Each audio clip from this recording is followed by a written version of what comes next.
Okay, so this is a little video. I have a customer that got a Presonus 1642. He's having a little bit difficult time figuring out how to do a multi-track. I'm not saying this is necessarily the best way to do it, but it's the way that I know how to do it and it works. So this is just kind of a quick video for that. I won't make you suffer through my musicianship, so don't judge me on that. It's more for informational purposes and not to hear how badly I play. Anyway, so over here, I'll have to swing down here. Made kind of tricky. I've just got my little MacBook Pro and hooked up to my Presonus 24.4.2. This will be the same if you have the 16.4.2. Just fewer channels, obviously, and a few other little options.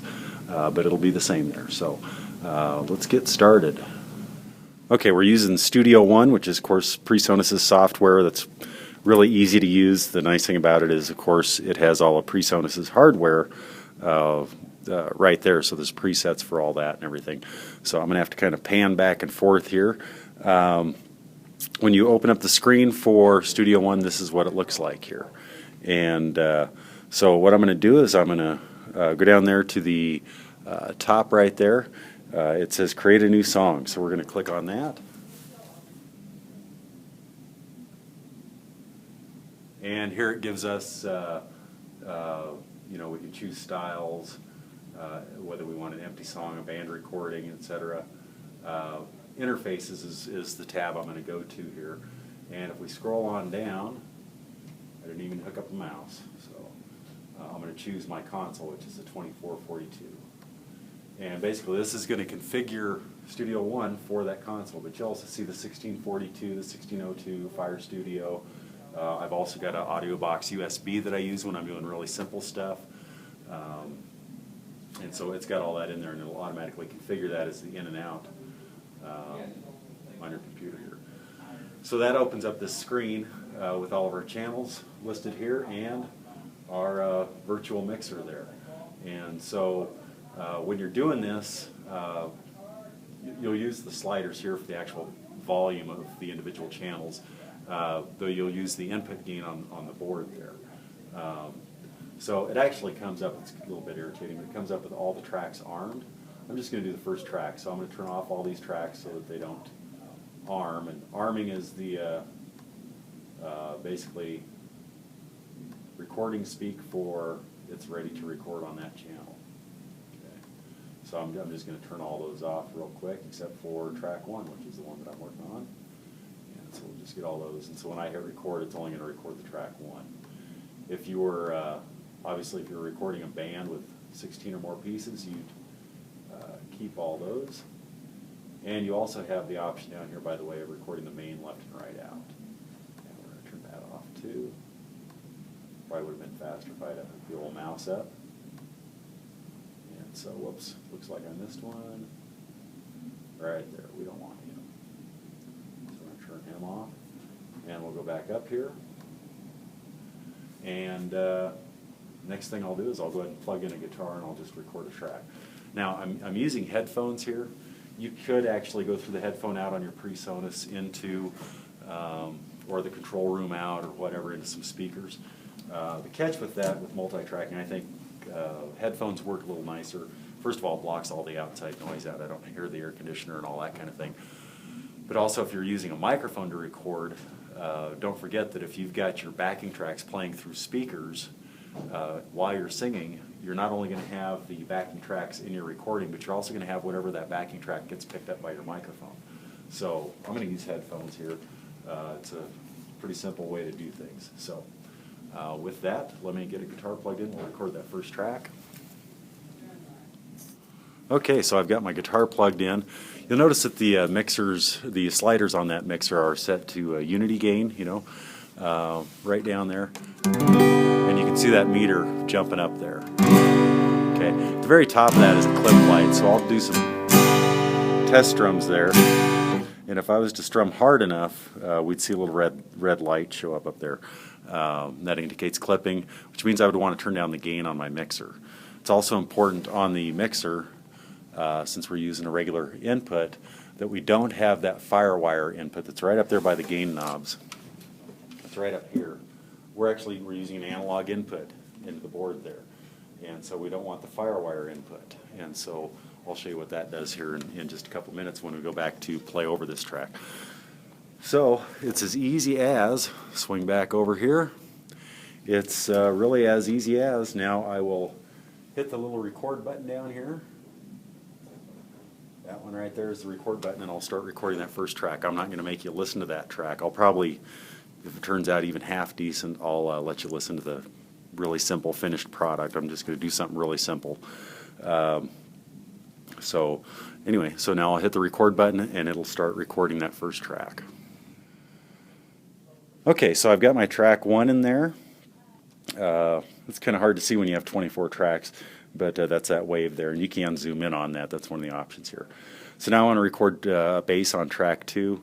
So I've got a bass guitar plugged into channel 2 on the mixer, and I want to do a couple selections here. I want to de-arm track 1 and arm track 2. So we'll just click the little red button here on track 1 and click the one on track 2. And by the way, I've clicked up here in the black field to select where I'm at in the song, and I've just gone back to 0 here, so it'll start at the beginning. And now when I click the record button here, it'll be actually recording track 2. On the mixer here, since I want to be able to listen to track 1 that I've already recorded, now is when I'll go over here, and you'll see up there by the gain knob, right up here, I've got that FireWire input. So now it's not using the guitar that I had plugged in there analog, it's actually doing the FireWire track 1 from the recording software. So I'll be able to hear the track 1 and my bass, since I'm using the main out here, through the headphones. So I can hear, now that's how I hear track 1 while I record track 2. And also I can hear track 2, by the way. So I'll go ahead and record that, and then we'll be back. Okay, so here we are with track 3, which I have no idea what I'm going to do because I'm not really a lead guitar player at all. I guess I could get my kazoo out or something, but that's all right. So, same drill as last time. We don't want to record on track 2, we want to record on track 3. So, I make sure that track 1 and 2 are deselected, and I select track 3. And I'll do some test playing, make sure my gain's good, just like last time. And then over here on the mixer, I want to listen to track 1 and 2 while I'm recording at track 3. So tracks 1 and 2 are the FireWire input, and track 3 is the analog input, which I did go ahead and plug in a guitar. So I'll do some lousy guitar lead, or I'll do an arpeggio over the top of my strumming and bass part there. And so now it's just a matter of me clicking on over here at the bottom of the screen, record, and it'll record that third track onto the third channel. Okay, so my third track is down. I haven't done really any editing in the software yet, and that's all. I can do tons of things. I can add effects, I can add reverb, I can quantize, which means line them all up, and take out my bad notes and replace them with good notes. That's all advanced stuff, and really what I just want to show here is just your basic multi-track, easy peasy recording. So now what I want to do is, obviously I can't share this with anyone, I can't burn a CD of it. I can, but it'll be individual WAV files, which won't play on anybody's player or anything. So let's say that I want to burn a CD. What I need to do first is I need to put a couple markers on there. And if I click up here where you see the flag, it'll actually automatically put some markers in there. And I'm going to collapse the view of the whole song here. So there's my start and my end. So I'm going to move that end to the actual end of my song.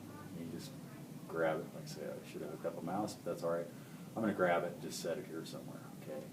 And the reason that becomes important is now what I'm going to do is I'm going to song, export mix down. Okay. Now this assumes that I've played it back and forth, adjusted my sliders here and everything else. I can give it the file name. I can name it. I can tell it whether to do a WAV file or a couple other different file options.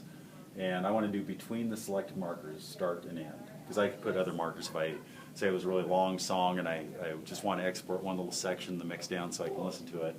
I can add multiple markers in the tune there.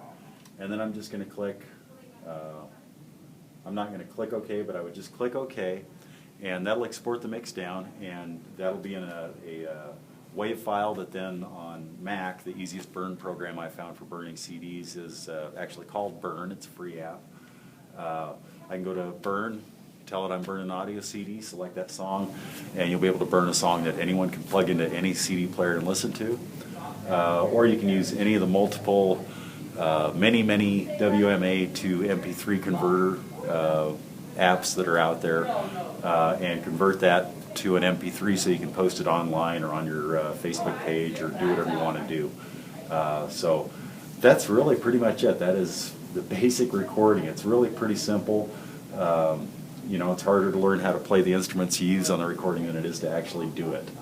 So now if you want to listen back to this entire recording through the mixer here, I should go through that just a little bit. Now, if I want to listen to all 3 tracks through my headphones, it's really simple. I just tell it now that I'm using the FireWire input on that 3rd channel or however many tracks you have, and you can listen back to it. It's just that easy.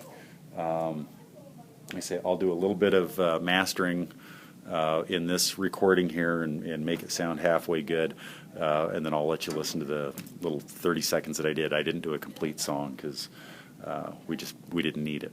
So that's it in a nutshell. It's really simple, not too hard. You know, once you wrap your brain around a few things like how you're going to listen to yourself, and just the few simple steps you saw me do, turning off one recording while I'm recording the other, and hitting the FireWire select and a few things like that.